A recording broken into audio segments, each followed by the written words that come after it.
welcome to Laser Focus. This is the deep dive pop culture podcast from Nerdist. My name is Kyle Anderson. Thank you for listening. This week, I am joined once again by longtime Nerdist writer, friend of mine, but also comic book aficionado, Eric Diaz, and we are talking about Green Lantern. Hi, Eric. Hi, Kyle. How you doing? I'm doing okay.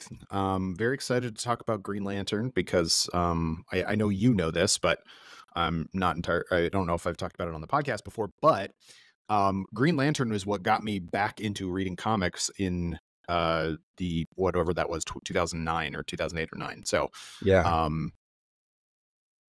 The character and the book and everything like that holds a very special place in my heart, and it has had a really interesting history, which is, you know, not to say, which I'm sure we'll mention, but like to say nothing about that terrible Ryan Reynolds movie, that kind of put the kibosh on anything Green Lantern related for a long time. But like now we're going to have a TV show, we're going to have Green Lantern in a big movie. So like the Green Lanterns are a big, huge part of DC Comics. So it's exciting that they're going to be involved again.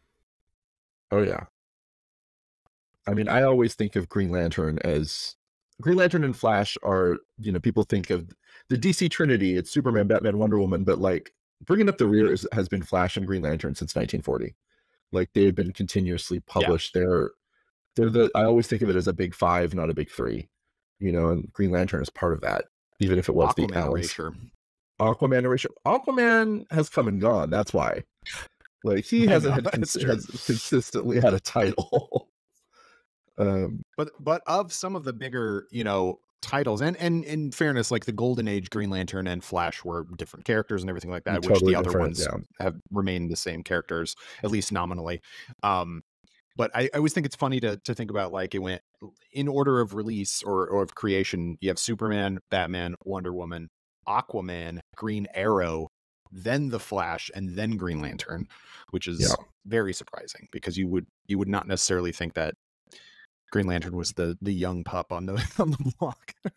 Yeah, but that was the case. That was the case. When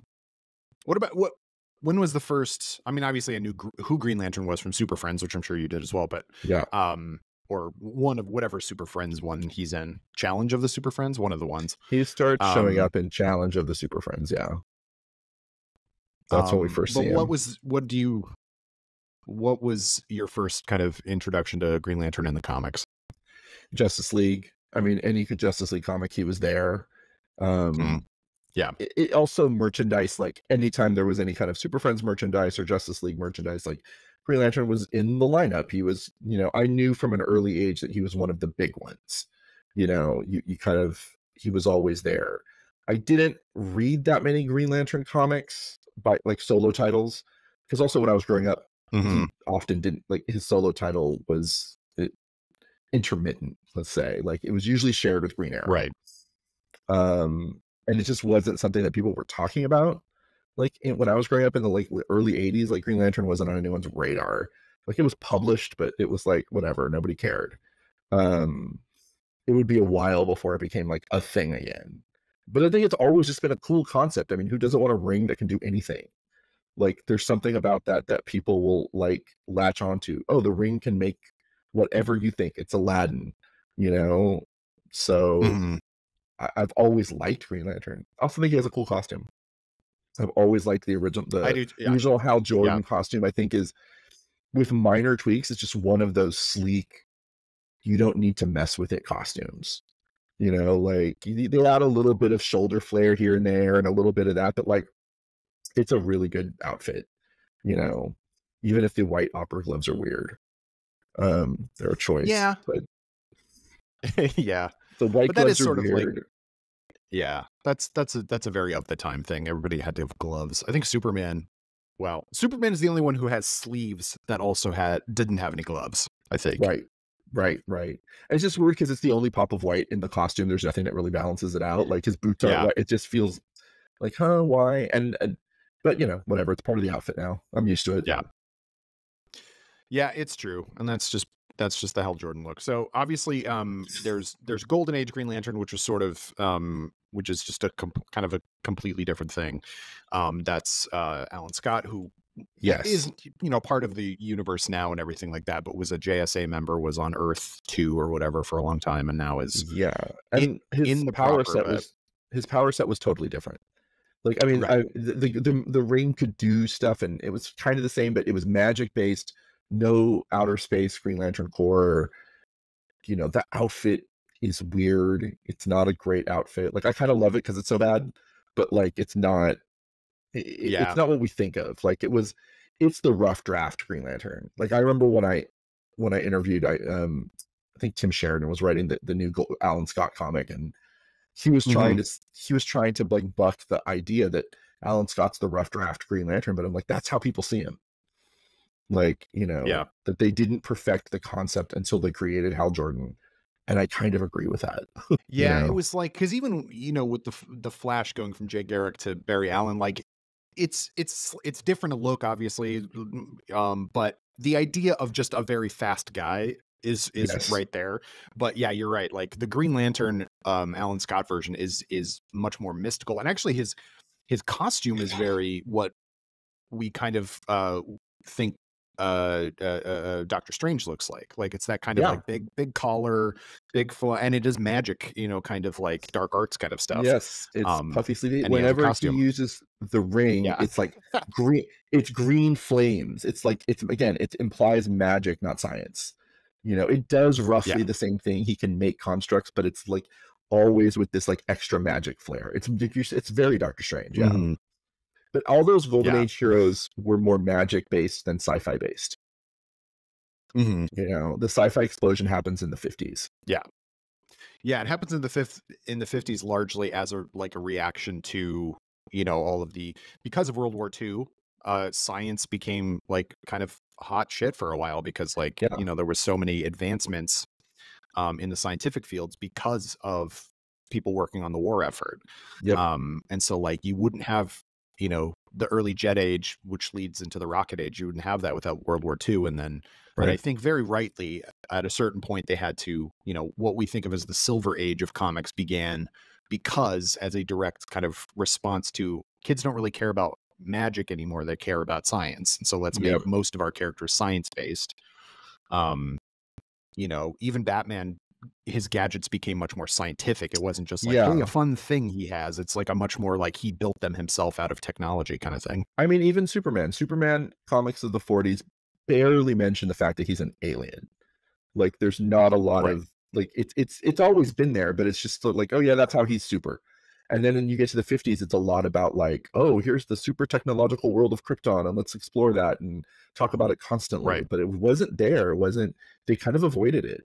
Like, I think that they just thought that stuff was over kids' heads and kids would get magic, but not science. And then that just changed after World War II. Yeah. And so, then you get the biggest by far changes to Golden Age DC into Silver Age is the Flash and Green Lantern. And I think Green Lantern most of all, and definitely benefited from all of the new ideas. And like, I just think, we can talk about like we're going to talk about different runs of Green Lantern, the book, but then we can also talk about our favorite appearances of Green Lantern in other books and things like that. But like, in my head, it's always the Darwin Cook New Frontier version of Hal Jordan. That's the origin that is canon in my head. Oh, like, it's a great origin story. I love that book to death. That might be like top 3 favorite comics ever. But I love the fact that it's about this kind of like airplane jockey who just kind of has to end up being the hero of the world during this awful, like, invasion of whatever that is. It's Starro, isn't it? In that book? No, that's the end Starro. Of the book. That's the end of it. It's what do they call it? Not the shape. That's Michael Myers. They call it the center. Yeah. It's the center. Yeah. The center. That's right. Yeah. And I've heard from credible sources that New Frontier is sort of the backbone. The story of New Frontier is sort of going to be the backbone of James Gunn's DCU. Oh, I hope so. I think it's a great one to go with. And I think it's a great unifier of the universe. Yes. If you haven't read New Frontier out there, folks, I would highly recommend it. The art is also gorgeous, but it sets the DC universe in historical context during beginning with World War II, but then after, and mostly with like early, you know, Korea and Vietnam and stuff like that. It places and like the Justice League. Like there was a Justice Society in the 40s, you know, who then are forced to retire, and you know, kind of like in the real world, Superman, Batman, and Wonder Woman don't ever retire. They sort of stay active while all the other superheroes go away, and then deals with the new generation of heroes, of which Hal Jordan's one of them. Yeah, and Barry Allen. Yeah, and Barry Allen. Yeah, and John Jones too. It's a lot about Martian Manhunter. So really, really good stuff. But anyway, I love that idea, like Hal Jordan as kind of, he's a jet pilot, which again, that's a big like 50s idea, is this jet age kind of like, you know, hot shot, you know, like people like Alan Shepard and, you know, like the Mercury astronauts were cool people, and like Chuck Yeager was like literally like a rock star because he was like, I'm going to break the sound barrier 900 times. And so you have Hal Jordan kind of falling into that, and then like having to, you know, shape up basically, like, you know, he has to live up to all this stuff, and he has a lot of people counting on him, and he also has the fate of the universe essentially counting on him, which is a lot to put on somebody's shoulders. But I think, you know, if anybody can do it, it's Hal Jordan. We'll get into when they decide it's too much for him later on, but yeah, the OG original run of Silver Age Green Lantern comes to us from writer John Broome and artist Gil Kane. And you were saying beforehand, and I completely agree, the art of those early Silver Age comics are really, really cool. Yes, Gil Kane did a great job. Some of the other books at DC didn't look as good. Like if you were to read like Silver Age Justice League, it looks kind of bad, but like Gil Kane's art on Green Lantern was really, really cool and dynamic, and really all the concepts that we love about Green Lantern, which were, you know, fleshed out by other writers in better ways, started in that Silver Age run. You know, Hal Jordan is a test pilot, Carol Ferris, Sinestro, the Guardians, all of that comes from this era. I think the biggest difference, if you were a modern reader going and reading all of those, I mean, aside from just like stuff that's just anachronistic, you know, like attitudes and stuff, but and like casual racism with his best friend, is that it's mostly Earthbound. Like you don't see a lot of Hal Jordan going into deep space or fighting aliens. It's a lot of Hal is protecting Sector 2814, which is basically Earth. Like he's fighting a lot of Earth villains. It's not that he never goes into space, but it's not his main thing. It's mainly an Earthbound story, with rare exceptions. Like it was a long time before we even met other members of the Green Lantern Corps. Like we knew that they existed from the get-go, but like the comic for several years didn't bother. Like, hey, who are these other Green Lanterns that are out there? You know, like they just kind of, they didn't do it, but eventually they get there. And later writers make better use of all of that, but it's there. I mean, they're worth checking out, you know, just to kind of see the you know, how all of this evolved, where all of this evolved from, you know. Yeah, and like you even have like mad science, because, you know, there's with sci-fi kind of stories, but that are Earthbound, you kind of only have two things for Green Lantern to fight. I mean, because it's the same thing with like Superman fighting bank robbers. Like, what is he doing fighting bank robbers? Like, he is way too powerful for this. But you know, you have mad scientists or you have alien invasion, and that's kind of that's it. Like those are the main things. And like Hector Hammond shows up in issue 5 of the new run, and he basically he's the big-headed mad scientist that can go up against Green Lantern. Mad scientist. There's others, Dr. Polaris, who's Magneto, who's an early version of Magneto. Right. You know, all of these like science gone wrong villains. Obviously the most interesting one that became the main one was Sinestro was introduced, who, you know, is like the polar opposite, like, you know, character. And he becomes the main bad guy. But a lot of those other villains are just sort of, they're not terribly memorable. Other people later kind of find a way to like Black Hand. Black Hand was later kind of retcon. We'll get to that. But like some of these early villains, there's not a lot of there until other people like give them updates, like decades later in some cases. Yeah, absolutely. And like the lore of the Green Lantern Corps and everything like that would get fleshed out, and then it would become much more interesting. I think, like, I would say, like, a lot of this episode is going to be us recommending various runs of Green Lantern and things.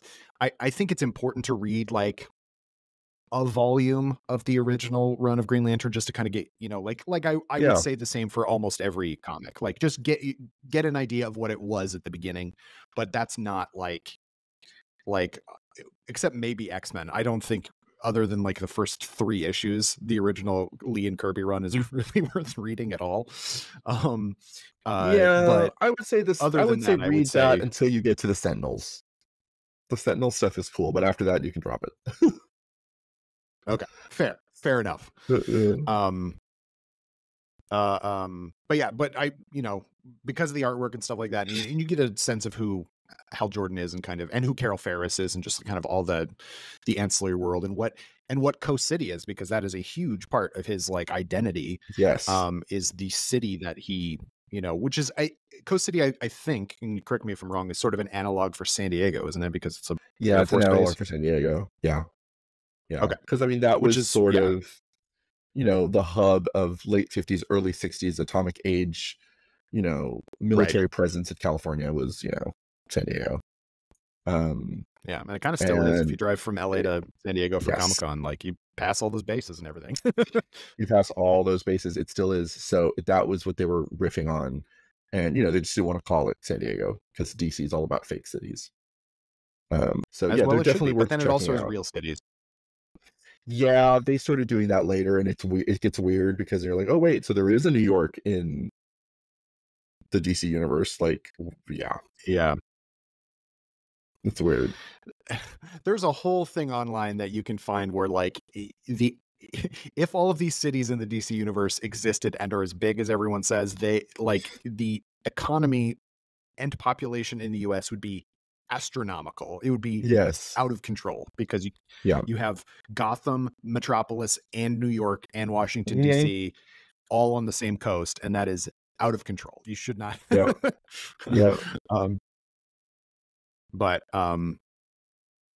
yeah, and so like Green Lantern kind of goes along for a long time, and then, you know, or, no, I won't say a long time, but then you get to the kind of the 60s, and he starts to feel kind of stale. And I think people started to kind of realize, okay, he's losing his edge, you know, especially because of he seems out of touch, and he's kind of a Boy Scout. And we all know that, you know, people, especially during times of kind of social unrest, the Boy Scout characters are the ones that people kind of buck up against because they're just establishment figures. And so I think what is really interesting is around that time, Neil Adams, the artist, who's, you know, one of the most legendary artists ever, and Dennis O'Neil, who, again, one of the most legendary DC writers of all time, they got on the Green Lantern book, and they brought in Green Arrow as like his foil. And so for years you had the Green Lantern Green Arrow book, and they actually tackled like real issues. And most of it, a lot of it, is Green Arrow being like,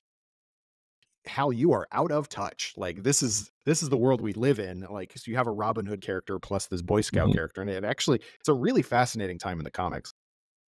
Yeah, it's also a response to Marvel, because at the time Marvel was like cleaning up and being socially conscious and having metaphors and dealing with real problems, and characters like Hal Jordan just seemed really dated really quickly. You know, just these, like you said, these Boy Scouts. And so in 1970, they kind of needed a response. They kind of had to grow the book up a little bit. And so they add Green Arrow as this foil to him and his partner. And they also completely reinvent Green Arrow. Whereas Green Lantern Hal Jordan is basically the same character in this run. He's just used to comment on establishment figures. Green Arrow is redesigned his costume, his whole attitude, everything about him, because before that he was just Batman with arrows. Like, everything about him was just like, he lived in the arrow cave. He, you know, like, everything about him, he had the kid sidekick. Everything about him was a Batman knockoff. And they decided, like, what if he loses his fortune? What if he becomes a, you know, basically a social justice warrior, you know, before it was a pejorative, you know, like, that's what he became. And he was constantly kind of fighting with Hal Jordan. Although those early stories also showed Hal Jordan often being like right, also like sometimes Green Arrow would be so caught up in stuff that he wouldn't, he was blinded to what was going on. And sometimes Hal Jordan was right. It wasn't that he was always wrong in those stories either.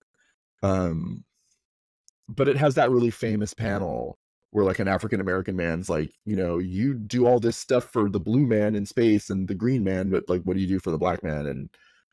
And Hal Jordan has to basically say like, I don't have an answer for you, like, right. And that was unusual for comics at all at the time to tackle that kind of stuff. And they were very like ripped from the headlines, stories. Yeah. Like they did a Manson family thing, like right after it happened, like a hippie murder cult. I'm like, wow, this came up like right after. So they were trying very hard to be topical, and the art is fantastic. Those are some really fun comics, but it didn't last that long initially. No. And and you were saying, I think maybe the most famous kind of issue or arc on of this is when Speedy, who is Green Arrow's sidekick, they find out he has a heroin addiction. And so it's like Oliver has to kind of contend with like, oh, you were an absentee father essentially, and like you left this kid to just like fend for himself. He's not as resilient as somebody like a Dick Grayson. He couldn't just do his own thing while Batman was off doing other stuff. Like he needed a strong parental figure, and he turned to drugs. And it's a tough. I mean, it's kind of hokey and cheesy at a certain level because it is very after school special, but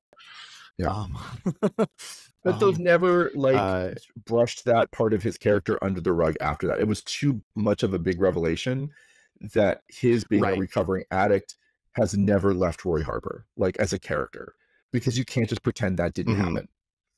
And it made him a better character because again, before he was just a Robin knockoff, and now after that he became something else, so that comic really did change the game. It just didn't sell, I think, what DC was wanted it to. And it didn't last. It only lasted a few years, but I think the reputation of it started to grow, and then they brought it back. Like it was like a backup in Flash, because it got canceled Flash issue like in the mid 200s of the Flash. There would be these arcs as a backup feature, which would still have O'Neill and Adams doing the book or, the stories, but it was, they were basically just short stories that made up like one. It's kind of it's a kick in the teeth really for a creative team. They were obviously doing other stuff. But eventually, like you said, like it started to pick up again, and then they brought it back and started the numbering from where they left off and everything like that. So a few years later, it's a strange idea. With Mike Grell doing the art, who's also a really great artist. Mike Grell was a great 70s artist, and they brought that back. So really throughout most of the 70s, Green Lantern is a shared title. Like it's Green Lantern, Green Arrow, I think, until like 1979. So like from 1970 to 1979, Hal Jordan doesn't have a solo book, which is really interesting. And it is worth, I think, bringing up before, everyone always hails the Adams O'Neill pairing for their Batman work, but actually like the two of them together only ever did a handful of issues of Batman, but they did an entire run, years worth of Green Lantern. So if you like them together, this is the Green Lantern, or this is the book for you to read for Adams O'Neill goodness. For sure. But yeah, so then we also around this time start getting, some of the other Green Lantern characters, because Guy Gardner is introduced in 1968, and John Stewart is introduced in 1971. And it was created by Adams and O'Neill. He pops up in that run, and he's DC's first African-American superhero. So he has and cultural basically significance. He was visually based on Sidney Poitier, and I think they were kind of having him be like Virgil Tibbs from In the Heat of the Night. Like that was kind of the vibe they were giving him. Like, and he's changed over the years too. I think he was an architect first, and then they kind of revamped him to be a former military person. Which is kind of that happened. What he is now. He's a former military guy.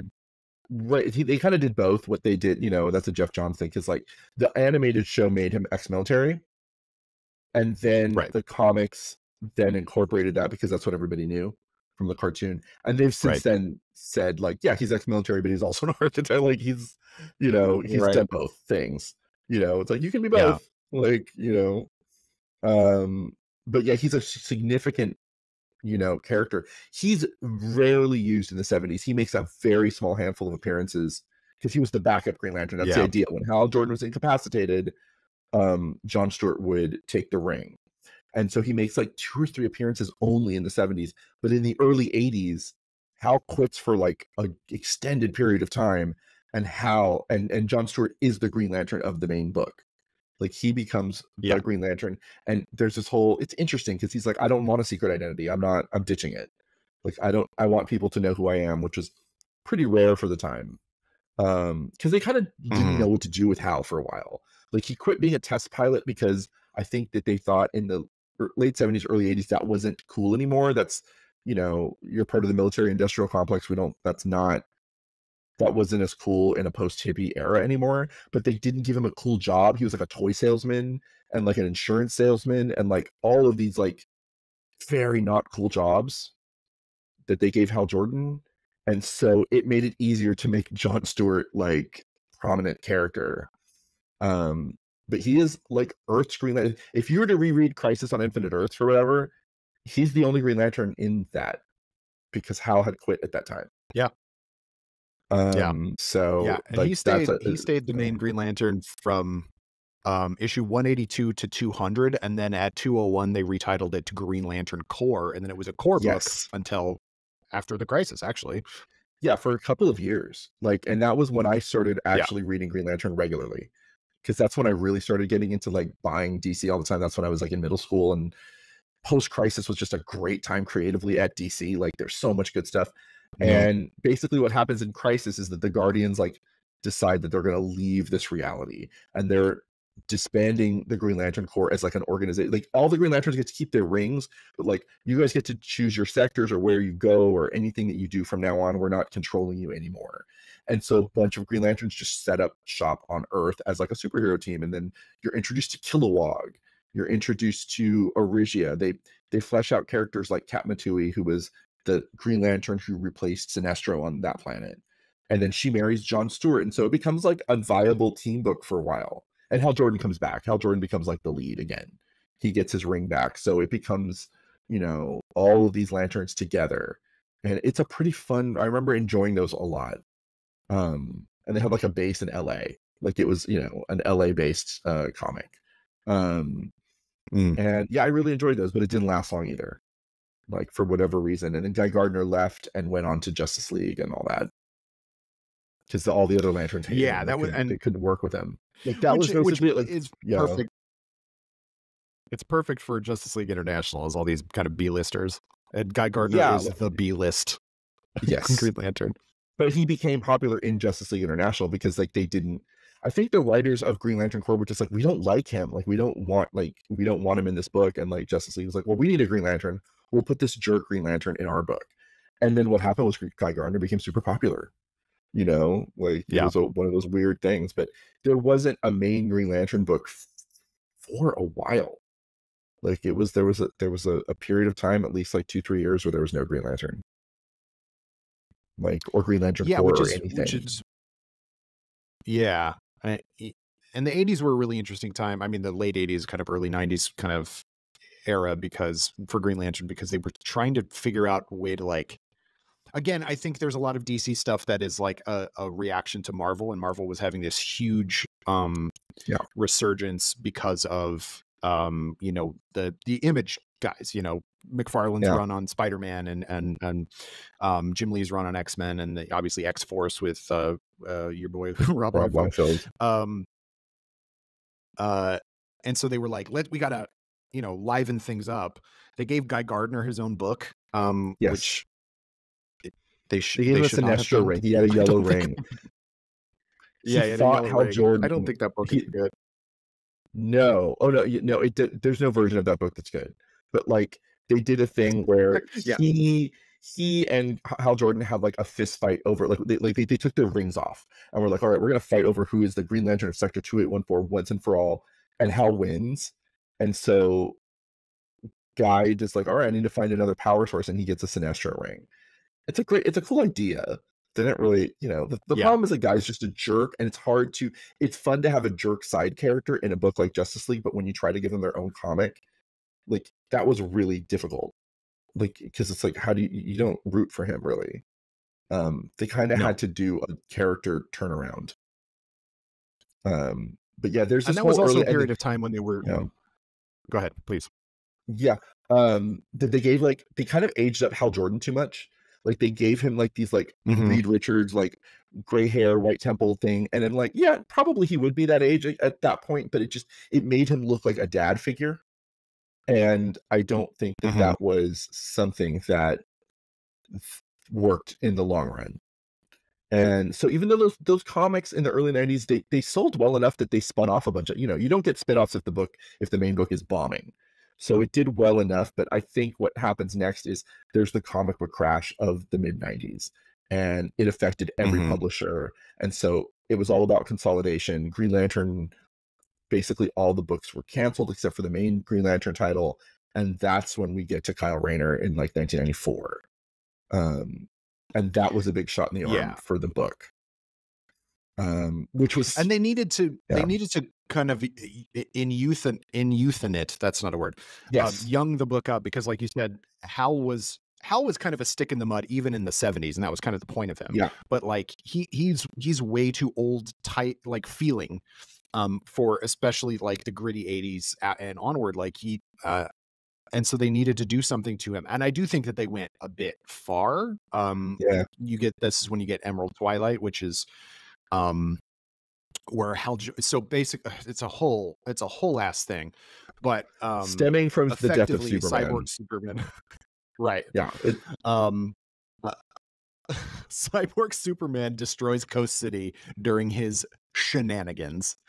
And then Hal can't deal with the death of not just the people he knows, but like his entire city. And so he tries to rebuild it literally with his willpower and the Green Lantern ring, and bring people back from the dead and like do some really like messed up stuff.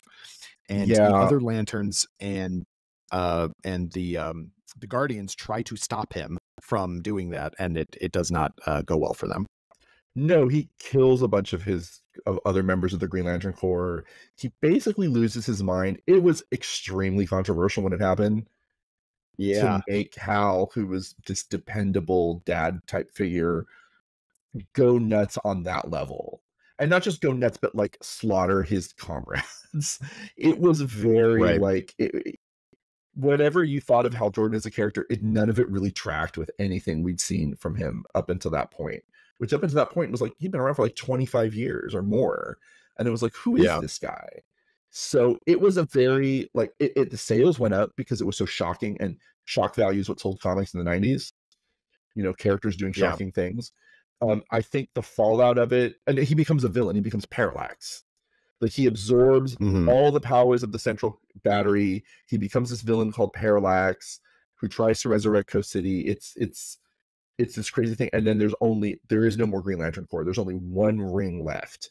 And the last Guardian gives it to like a slacker dude on Earth, because it's in the 90s and slackers are a thing. Like it's the slacker. It's the slacker. I'll always remember, I have that issue. I remember like it was a guy stumbling. Kyle Rayner was a dude stumbling out of a bar with a 9 Inch Nails t-shirt, who's an artist who is just like, okay, you'll do. And he's given the power ring. And they marvelized it because, he's a Spider-Man. He's an everyman. Like, he doesn't have a cool job. He doesn't, he's not this stalwart, cop figure. He's just a dude. And that resonated with like teenage readers at the time. That's what it's a very Marvel concept. And it worked. Kyle Rayner was, Ron Mars was the writer at the time. And he really did a good job of like this early 20-something guy who's forced to like take on this huge responsibility of being the last Green Lantern. And those stories are pretty good. I really enjoyed Kyle as a character. I like Kyle as a character more than I like Hal, even though I think Hal has better stories ultimately. But it was a shot in the arm Yeah. for the franchise. Like Green Lantern suddenly was popular again. Yeah, and I think giving Ron Mars the book was an interesting choice because he did kind of all the weird kind of spacey stuff for Yes. them. He did like I'm trying to remember like all the weird ones he did. If you get the Kyle Rayner Rising Compendium, which they just put out or earlier this year put out, there's a bunch of kind of times where they just had Kyle Rayner appear in books to kind of be like, hey, here's our new Green Lantern and stuff like that. So it wasn't like there's a bunch of like weird spacey stuff which you don't even know about anymore. Not you specifically, readers, dear listeners probably do not know about, but I'm trying to find the title of it specifically that I'm I will cut this out. What's the name of that team? The kind of like his version of, I guess Ion maybe is no, that's Ion. He became Ion way later. Way later, yeah. God dang it. Oh well, I'll figure it out at some point. What the only drawback I think from the Kyle Rayner, the early Kyle Rayner, Ron Mars era is that they overemphasized Kyle as a rookie for like way too long. Like I know way that like too long. I agree with that. Yeah, like, they were constantly bringing up Hal and you're a rookie and who are you, kid? 5 years into his being Green Lantern, and I'm like, Hal Jordan didn't have to deal with that. Like he was Green Lantern and he was just Green Lantern, you know, like. That's it. Like, and even to a certain extent, even Wally West didn't have to deal with it that much. But with Kyle, it was like, yeah, like how many times does he have to help save the world before you stop referring to him as like rookie and kid? You know, like that annoyed me. But I liked the stories and I liked, you know, just him as a character because he was relatable. Like he was to the readers, he was one of us who like, what would you do if you got this cool power? And I liked that. I liked his relationship with Donna Troy. His girlfriend was Donna Troy for a while, who I love as a character from Teen Titans, and they were a good couple. That DC forced them to break up, but before we get into that, because I do think that's an interesting kind of thing to bring up with him, but Kyle Jordan, not a person. Kyle Rayner is infamous as, and it was way earlier in the run than I expected it to be. I think it's like issue 3 or 4, but he has this loving kind of on-off relationship with this woman, yes, who's a photographer, yeah. Alex, and you know he's trying to use his powers. He's like, hey, I'm a new superhero now. You got to help me out and all this stuff. And they have a really kind of fun dynamic. And then friggin' Major Force, like not just kidnaps her or anything, like he kills her and stuffs her in a fridge, and that is where we get the phrase fridging, because there was no other purpose for her death other than to further Kyle's like man pain. Yes, that was the entire point of it, and that is literally like, if that's the legacy of the Kyle Rayner in a weird way in pop culture, is the term fridging comes from that. And I remember being really upset because I, as a reader at the time, like, oh, Alex is a cool character. Like, why do we have to do this? Like, you know, and I understand. I think the reason fridging is so offensive to us is because most of the main characters in these stories are men. And so therefore you're constantly doing it to women characters. Nobody cares that Steve Trevor was fridged in the first Wonder Woman movie. Like he was killed to further her pain and storyline, and nobody was like, oh, they fridged Steve Trevor. It's because the concept itself isn't bad. It's just that it is bad when you're only doing it to women because men are the center of all of these freaking stories. So then it comes off as misogynistic. I don't think Ron Mars meant it that way. You know, Star Trek did the same thing. I remember Star Trek did Kalar. There was Worf had this awesome on and off girlfriend, and they killed her to, you know, further his Klingon pain, you know, and leave him with a kid. And it was just like, she was so cool. Like, why? But yeah, that's sadly the weird legacy of Kyle Rayner in the greater pop culture, is that it came from this awful moment. And it's just sort of, you know, I think part of the reason it's so abrupt, and it seems extra violent because it's the 90s and they're trying to be edgy and stuff like that. Major Force is a character I absolutely despise. I hate Major Force. He's so of the time. It's like not even like I'm my power is murder, and it's like, get out of here. I don't And care he was about that. It's not designed interesting. to be a Captain Atom villain. That was sort of one of the problems Yeah. with the Kyle Rayner Green Lantern 2 is he didn't have that many of his own villains. It was a lot of villains from other known comics to kind of boost the sales. Like, here's him fighting, you know, Major Force. Here's him fighting somebody else from a Superman book. They eventually did, though, because Ron Morris came up with Fatality, who was a cool character that was a Kyle Rayner specific villain that kind of has stood the test of time. But there was a lot of those. Right. No. And they kind of just had to figure out, like, I think with the exception of his first maybe 10 issues or something like that, which I think is it's good. I mean, you have the fridging, but then you also have him trying to get revenge on Major Force, but then also dealing with Hal, who keeps coming back. Like, he defeats him as Parallax, and then Hal comes back again and goes, okay, I'm sorry I did all that. I'm better now. Give me my ring back. And they're just like, no, like, like, you can't just do that. And like, and so he has to, you know, fight him again. And then once you get to that point, and then Kyle becomes part of Titans. He's a Titan for a second. He kind of, he has that relationship with Donna Troy, which I think is really good. And they take a really long time building it up, which I think is really nice. Like, you know, and at that point she has a kid and an ex who's terrible and all this stuff. And, and he's just a nice guy who moves from LA to New York to kind of be closer to the Titans Tower and everything like that. And it's a much more, they took the time that they needed to make that relationship work. But then after you get to that point, it feels like Kyle is just one of a few characters, and they like took all the fun and kind of like uniqueness away from Kyle Rayner and just made him a Green Lantern on a team, because then eventually he becomes the Green Lantern on the JLA as well. Yes, Grant Morrison's fantastic JLA.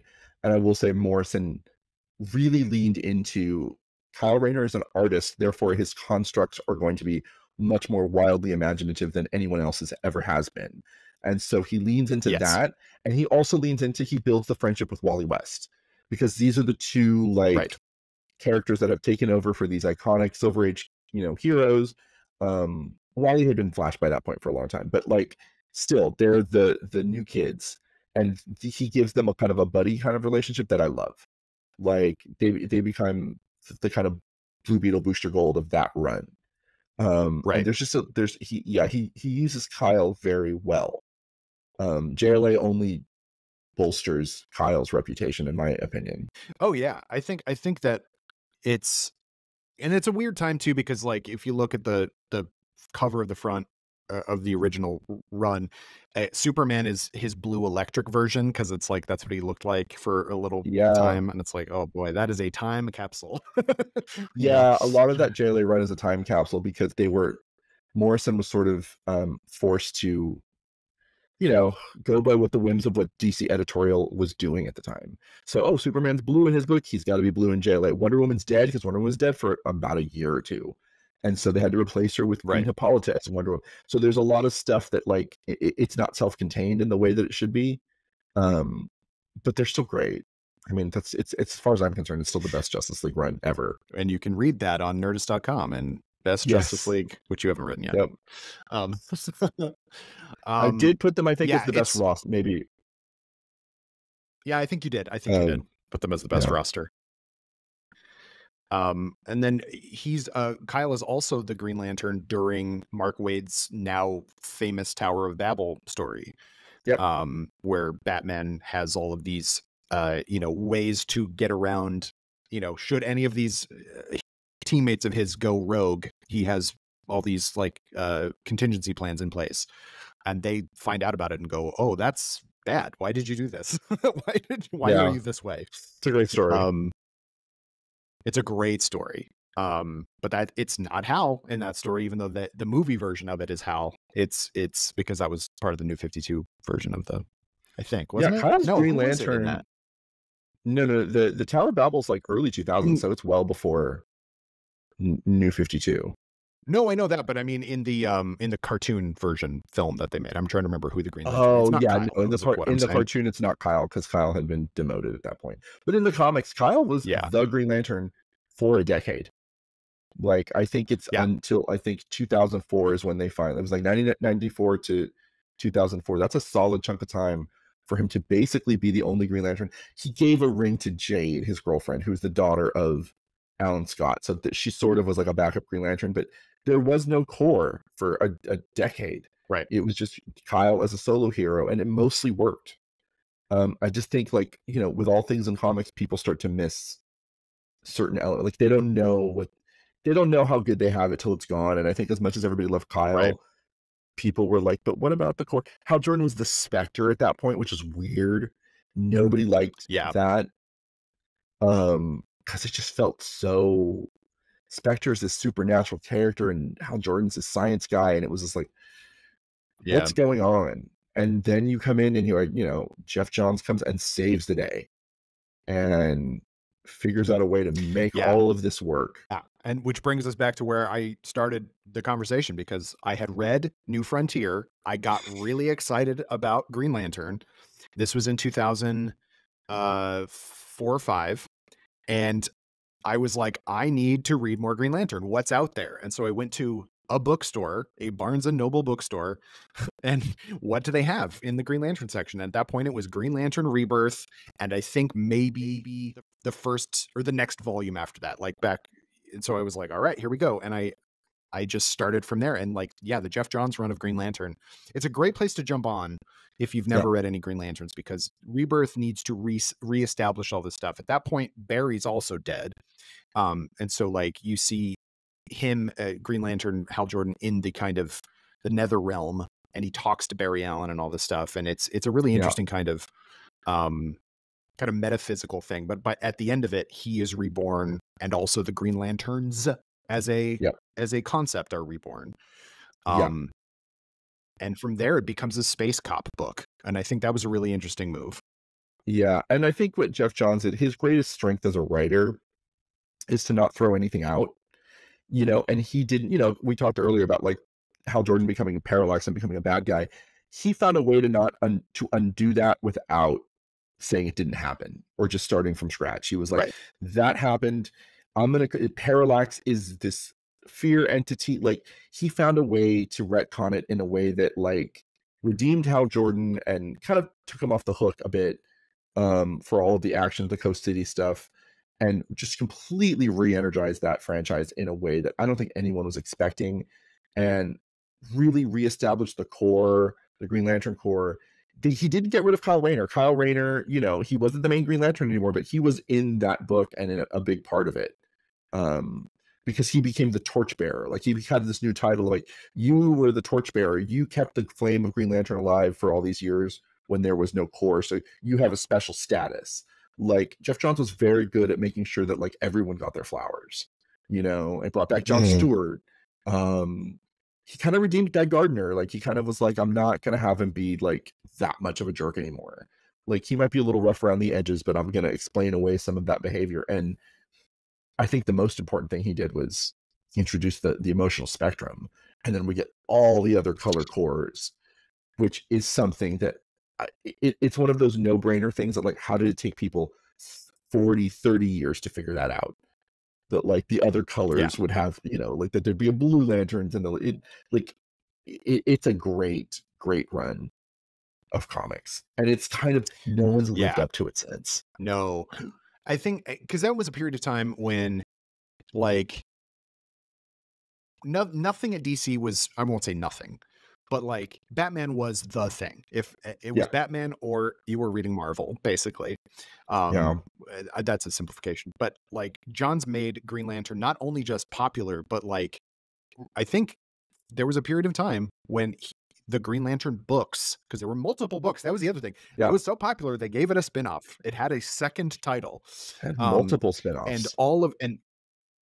And it had all of these different events and things like that. But like, it's unprecedented how popular the Green Lantern was at that point. Blackest Night was a true event, you know, and that was the book where they introduced the Black Lantern Corps, which were zombie lanterns of, you know, powered by death. And there were usually the corpses of like famous heroes that had died that we already knew. That's a great hook. Like, it's just such a good Yeah. idea. And that was a huge event. Brightest Day. Sinestro Corps War before that, because Sinestro was this, Yeah, Sinestro Corps War. Yeah. was a big deal. And it's like, oh yeah, if Sinestro has a yellow fear-based power ring, why doesn't he create his own core? Just like these no-brainer ideas that like Jeff Johns just ran with. And he made Hal cool. And, like, by going back to like, being a test pilot is cool. Like, that's a dangerous job. Why were you making him a toy salesman? Like, why were you, like, doing all these lame things? Like, why were you giving him, like, he's a test pilot? That's a cool job. Like, he really expanded on so much of the mythology. And he was on that book for, like, I want to say 8 or 9 years. Well into the New 52. He was on it for a really long time. Yeah. And he was the big name at DC. And he got a lot of creative control after a certain point. Because Blackest Night was so huge, and it had like it basically was like Secret Wars or something like that, going further back like Inferno. It was a company wide event. It wasn't just a Green Lantern book. It was a company wide event. And you had all of these other people getting lanterns, but even before that, you mentioned Sinestro having his own core and stuff like that, and all the different emotional ones. Making Carol Ferris or Star Sapphire, she's a pink lantern. It's like, of course, like this makes a ton of sense. Like you would just have all of this stuff, and like the blue lanterns are hope based, and they are there to bolster the power of the Green Lanterns and stuff like that. And it's just like, that is such a cool idea. And then Red Lanterns being hate and anger based, and the one Orange Lantern it's greed, because why would there be more than one Orange Lantern if it's all just me? Like it makes a ton of sense. And then the Indigo Lanterns were sort of like weird and mystical and things like that. It was such a cool concept. And I remember going to Comic-Con, I think it was in 2009. I think 2009. Yeah. When they were selling all the t-shirts of all the different colored lanterns, and there were tons of people dressed as the different colored lanterns, and it was just like, it was what a huge world thing to be a Green Lantern fan. It was a great time to be a Green Lantern fan, and to see like this comic that I'd loved already for years fulfill its potential as like a franchise, and that it was this huge thing. And it was great. Like, it was great to see that happen finally. And the movie didn't capitalize on that, but they wanted to. No. And I've read the original script for that movie, and it's pretty good. Yeah, like, I think that was the original kind script. Of the problem. I read the original script a year before it came out. Like, it leaked, and I got my hands on it, and I'm like, this is going to be huge. I did a script review for us somewhere, and I was like, this is going to be big. It was the summer of Iron Man, and it was very Iron Man influenced, but it really and it had a big scope. And then you could just tell that they slashed the budget. And it looks so bad. Like, it had a big. Oh yeah, the effects look terrible. It just I think they're on Oa for like 12 minutes. Like, everything happens in Oa history. It's all like 12 minutes of screen time, and then it's like and it feels like a CW pilot. Oh, it is rough. It is a rough go. We should also say because there is, I think, a downfall, or at least a downturn for a lot of people. But I do want to say that shout out Peter J. Tomasi's run on the spin-off book Green Lantern Corps, which basically takes place fully on where Hal goes all over the place, is on Earth a lot of the time in the main Green Lantern book. The Green Lantern Corps run from that time focuses on Kyle and Guy and like Kilowog and a bunch of the other Green Lanterns, and their sort of like space-faring adventures for the most part. It's a good run. It's another pretty hefty. It's got a good-sized compendium of it. There's an omnibus, and there's a second one coming out. Like, it ran concurrently with Green Lantern, and it's really, really good too. And they were just in tandem at the time. They were really like, the books were, it was a franchise. Like, they turned Green Lantern into a very viable franchise. And it was one of the only ones that continuity survived post New 52 because it was so popular. So and it's just, and then I think it was that was the time. I don't want to place all blame on New 52, but the problem is New 52 was a site-wide relaunch, and you had characters going back to their roots and their beginnings and stuff like that, but not the Green Lantern because they were too popular, and not Batman because he was too popular, but Superman is brand new, and like all this weird stuff. It just didn't work for me. And I think it didn't work for a lot of people. No. And obviously there are great stuff, like the Batman run of the New 52, Scott Snyder and Greg Capullo, is perfect. It's untouchable. It's one of the best ever. So good. But I do think that even because Johns at that point took over writing Justice League because it was he was the guy. You're on Justice League. I mean, his resume at that point was everything he did with Green Lantern, everything he did with Wally West's Flash, Teen Titans, Justice Society. He wasn't seen as the guy who could rescue a dead franchise, because Teen Titans was a dead franchise more or less until he took it over. Yep. Flash wasn't dead, but it was flailing. He knew how to do this. And I think that they were like, all right, we'll do it with Justice League. But, you know, the New 52, Dan DiDio, who's the head of DC at the time, insisted that the whole thing be a reboot, you know. But some titles escaped the reboot of aspect, and Green Lantern was one of them. It was too popular. Like, they weren't going to reboot it. But that just made things more confusing. Yeah, and it does. It just makes everything much more confusing. And the fact that, like, because Wonder Woman is new. So I had my few years of being like such a huge Green Lantern fan. I love Blackest Night. I bought all the books. I was like, you know, I was effectively just a bookstore clerk at that point, and I would like go across and down the street to the comic book store because I worked at a regular bookstore, and I would buy all the comics and everything like that. And my pull list was huge. And then Brightest Day started like instantly afterwards, and I was just like, are you kidding me? Like, now I have to read all these books. I was so angry that you follow up a huge thing. There's no status quo. There's maybe like a month of status quo, and then there's Brightest Day. And I was so angry because there was even more books. And so I'm like, I'm out. And that's kind of where I stopped. And then I started reading some New 52. But I did not last very long into it. And I kind of, you know, to my kind of great sadness, that's kind of where I fell off of Green Lantern books. Yeah, he only is on the Green Lantern books for like another couple years post New 52. He kind of brings this Hal Sinestro story to a close. It really felt like it comes to a close, and everything since then has just not lived up to it. It's not that it's bad. Like, when even Grant Morrison can't do a Green Lantern book that's on the same level, and his Green Lantern book that he did, I think in like 2018, it's like 2018 to like 2021 or something like that, was interesting and had really good art, but it just, again, the Jeff Johns raised the bar so high, and no one's been able to do something. And they try to scale it back a lot because I think all these other writers are like, we can't do the great space opera that Jeff Johns did. Like, no one's going to outdo that, so we're going to scale it back. And I understand that sentiment, but then the book doesn't have as much traction, I think, with people, because they miss that. They miss the great space opera that it was. I'm just saying, it's a perfect time for Jeff Johns. It's a perfect time for Jeff Johns to come back to Green Lantern and like give it a shot in the arm. I'm manifesting that. Yeah. I mean, because he's written on some amazing stuff, and I'm not saying like it's only Green Lantern or bust, but like, and you know, his Flash run is iconic and gave us Flashpoint. His Superman run with Gary Frank, my God. Right? Yeah. There's those handful of names who Grant Morrison is one, certainly. Mark Waid, Jeff Johns, like people, it's like, I guess Brian Michael Bendis too, for a certain point. Like, if they touch a book, it's like, well, this is going to be Hickman, I think, is a great example too, where people are like, oh my God, Hickman's writing a Spider-Man book. Yes, it's the ultimate Spider-Man, but it's still Spider-Man. It's still Spider-Man.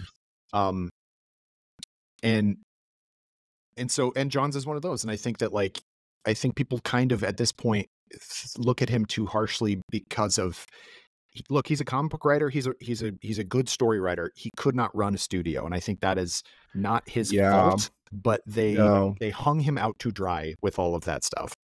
They hung him out to dry for all of that stuff. It's unfortunate. I would do anything for him to just like write DC Comics again. I mean, I know he's writing like a Justice Society title still, like he came back to DC, but like somehow, and also like the Snyder people have made him like public enemy number one. Yeah, they vilified him for sure. They vilified him and did all this really shitty shit to him, and it's like, it's unfortunate because it's just like he's I actually like Doomsday Clock even. Like people like to like, oh, how dare you? And I'm like, Doomsday Clock was, if you're going to make a sequel to Watchmen and tie it into DC, it's not going to get better than that. Like, I thought it was interesting. It had great art. But yeah, it did. There's just a backlash. He just got too successful too. Like there comes a point where everybody's like, it's like what Marvel's MCU is going through right now. Like you can't have like a decade of that kind of unprecedented success without like people then just kind of wanting to see you fail, and that's kind of what happened with him. And also, like, and I forgot to mention it, but like there was the DC like after the New 52, there was the DC wide rebirth event. Yes, which again reset everything, and that we got sort of it kind of brought everything back. It seemed like it was going to be much more, and that was when Doomsday Clock kind of was born out of that and everything like that. And I just don't think that run, and there was some titles during that run, not necessarily Green Lantern, but like I thought All-Star Batman by Snyder was really interesting. I thought, a lot of people like Tom King's Batman. It wasn't really for me, but I especially liked Tomasi's Superman run. Oh, so good. And I just think that they didn't give it a chance, that whole idea, and because that was a Johns centric idea. And I don't think they gave it enough chance to kind of breathe, and then it got rebooted again, or kind of just forgotten, and then they did like DC content. I don't want to too much. I don't get a tangent too much, but currently DC continuity. I know DC continuity better than there's a handful of other humans on this planet who probably know it better than I do. And right now I can't make heads or tails of it. Post Rebirth, I don't know what happened, because Rebirth kind of was, the idea was like, we're undoing the New 52, but not all of it. We're basically going back to post-crisis continuity, but not really, because for example, Wonder Woman seems to be her own content. I don't know. I really don't know what they need to do. I'm manifesting this again. I'm using this podcast to manifest things. They need to put out a history of the DC universe, which is something that DC did in the post-crisis. They put it, Mark Wolfman and George Perez, who did Crisis, put out like, all right, here's the new history of the DC universe as it stands. So everybody has a reference point for what it is. They've never done that for post Rebirth. So I kind of don't know. Like we're all, and I don't think continuity only matters in the scope of the greater universe. Like it doesn't matter. Like for example, Wonder Woman, the current Tom King Wonder Woman, is really good. I don't really care where it stands in terms of the rest of the universe, but like when you do a book like Justice League or stuff like that, it's like, who are these characters to each other? What adventures did they have together? Like I would like to know, because I don't know right now. Like I still don't know, and it's sort of annoying. And like I would like to know what the continuity even is, because they have a thing where they've basically said, this is a Scott Snyder thing. It's like, well, everything happened. I'm like, okay, but that can't be like everything happened, because then everything contradicts itself. Yeah. That is the issue with it. I don't mean to be so anal retentive about it, but like that can't be. Everything couldn't have happened. So I don't know. But Green Lantern's sort of been safe from all that, because it was spared the wrath of the New 52. Batman too. Like Batman was mostly spared, like things that were super popular, they didn't mess with the history too much, because there was no need. But if you weren't that popular, if you were Superman or Wonder Woman at that time, they just threw those characters' histories out the window. And that bugged. That was my kind of jumping off point largely for DC. Not that I was toxic about it. Like for people who were coming in and enjoying it, like great. But like to me, it was like, all right, this is the universe telling me that this larger story that I've been following since 1986, since I was in middle school, is done, and it's time for a new generation. And like I'm like, okay, they can have it, and I've only dipped in and out of certain books ever since. Before that I bought mostly everything. But that is not the case anymore. No, it's true. And you were saying that there's been some good Green Lantern books, like Far Sector you wanted to bring up, but which I've not read. Far Sector was please tell me what that one's about. I can never say the main character's first name. I don't know how to pronounce her first name. Let me look. It's Sojourner Mullane. Sojourner, like Sojourner Truth. Like Sojourner means somebody who's on a journey. Who is a Green Lantern, a brand new character, and the whole thing just takes place in space, far sector. Like it's like, you know, and it's like kind of a cool mystery story, and it's very, you know, it's cool. You know, I at the time I was like, do we need another Green Lantern? But like, she kind of was like a cool enough character that like she earned it. They also, Simon Bowes and Jessica Cruz were characters that they introduced. Those are Jeff Johns characters too, but they lived past him. Yeah, they were the Green Lanterns in the book Green Lanterns for a little while. Yes. And I thought that was cool because they were like two very different people that were like the two Earth Lanterns at the time. Yeah, you know, Earth always has too many Green Lanterns. That's just sort of a thing.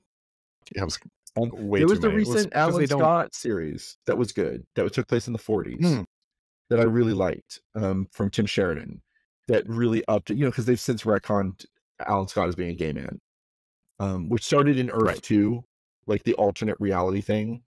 And then they've since like said, no, well, Alan Scott was really, you know, gay and in the closet all this time.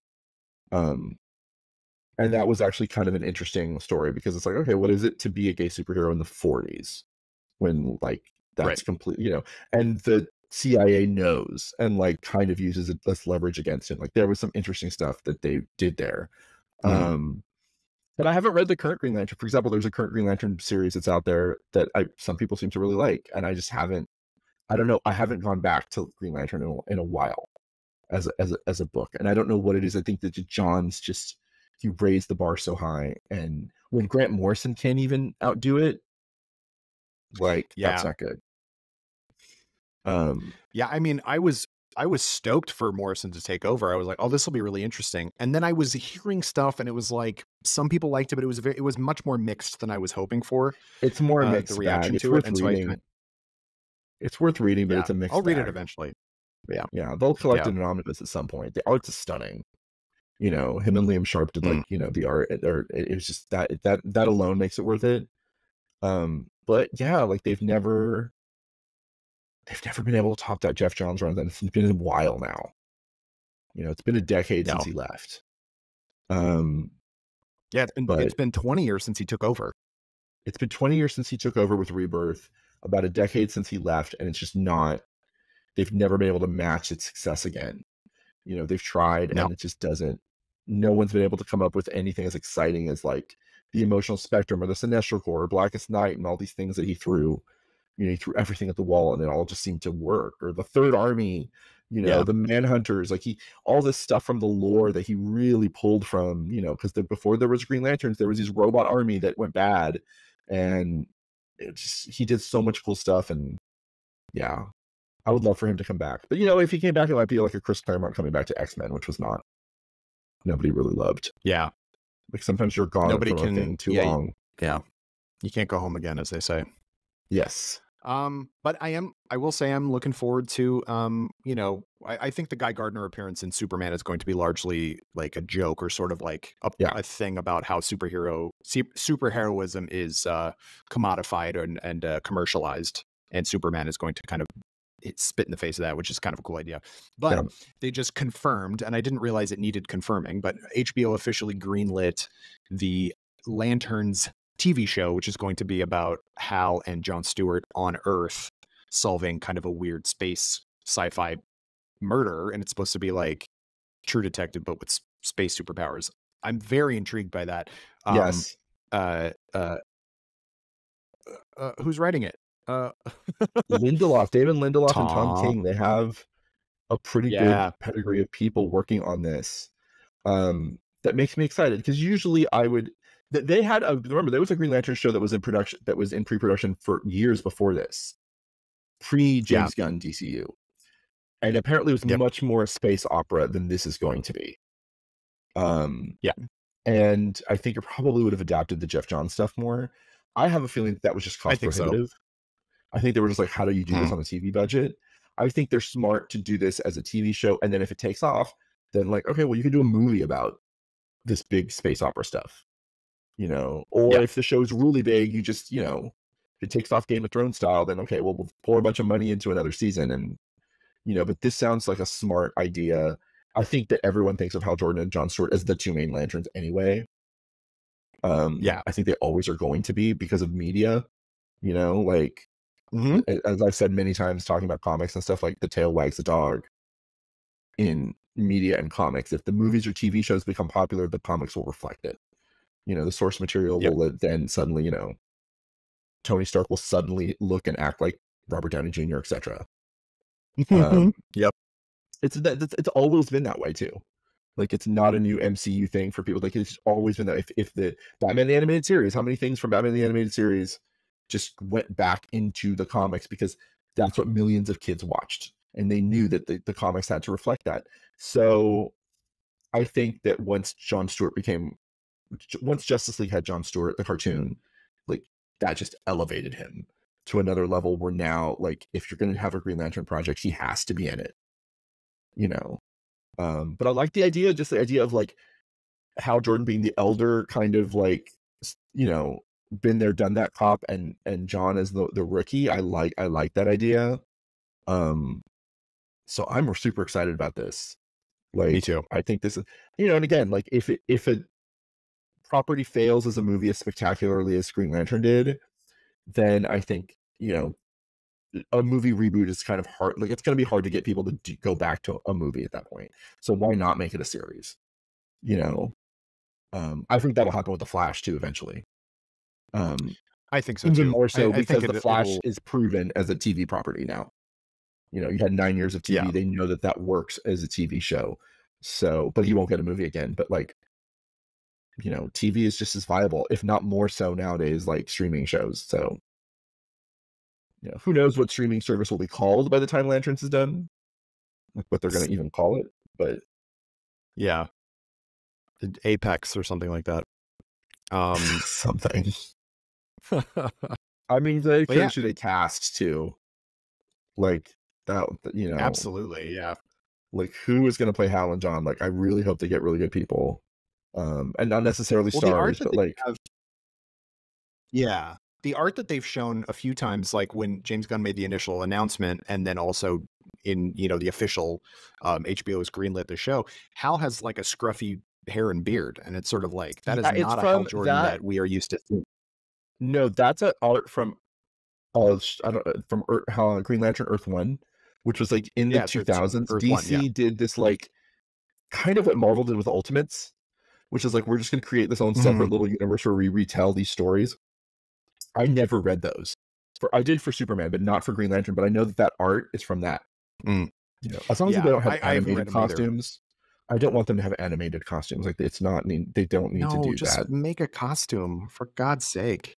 Just make a costume. I always wondered where because I remember that Green Lantern had an enormous budget. The 2011 movie. And I'm like, where did it go? And apparently it mostly went into them animating over Ryan Reynolds the whole time. Because, like, you don't see the budget in any other aspect of that movie. It looks like a CW show. No shade to the CW, but, like, low budget. And it's all because they had this idea of, like, what if the outfit was light? I'm like, yeah, that's a good idea, but, like, no, it didn't work. No, the budget for the Green Lantern movie was $200 million, which in 2011 was that's a lot of money. And the box office haul was $220 million. So that is you sound like, oh, it's more money. It's a failure, because it's a failure. That is not nearly, I mean, because that doesn't take into account, marketing and all that stuff, which is always a lot. But that is a failure of a movie, and nobody liked it, and it's not good, and I would not recommend anyone see it. No, I'm weird, and I have a copy of it because I'm a DC completist, but, like, I don't think I've ever watched it. Sure. I just was always sad about it. I did a whole video about it, but like I said, I read that original script, and it's just so superior. Like, you had the whole Green Lantern Corps come in at the end. You had a cooler villain. It wasn't like a poop cloud or whatever the hell that was. Like, it was so cool. It was so cool, and they just the bare bones are there. Like, it's like there's certain elements that remain, but it's mostly a gutted script. It's so unfortunate that that's what we ended up with. And I don't think, because I think Ryan Reynolds would have been good in another version of this. Like, I think he would have been fine. Obviously Deadpool's who he was born to play, but this even he makes fun of it constantly. Yeah, because well, it's the same way that George Clooney makes fun of being Batman. You know, like it's just it's his thing. It's part of the fun. And even now, it's like it's not bad because of you, dude. It's bad because it's bad. Like you could have been good as a Batman in something else. It'd been perfectly fine. So yeah, I'm very excited about Lanterns. I've been wanting the redemption of this franchise in media for a long, long time. So me too. Yeah. If you would ever, thank you for listening, of course. If you would like to know more about Eric's thoughts on some of these Green Lantern runs, you can stay tuned to Nerdist.com, as there will forthcoming be another in Eric's long-running series about the greatest various runs of comic books and characters. And I think all of the ones we talked about will be on that list. So, Eric, how can people get a hold of you and your work on the internet should they choose to do so? You can find me at Geekboy Eric on Twitter, Instagram, and of course every day on Nerdist.com. Absolutely. You can follow me on Instagram at functional_nerd. You can follow me on Letterboxd at Kyle_Anderson, where I just saw Long Legs and wrote a little thing about that. I will have a full review on Nerdist.com in the coming days, I believe, as you hear this. Thank you all for listening. Thank you again, Eric, for joining me. Join us again next time on Laser Focus, when my guest will be a different person. Bye-bye. Laser Focus is a production of Nerdist Industries and Legendary Digital Networks. It was produced, edited, and hosted by me, Kyle Anderson. For more, visit Nerdist.com.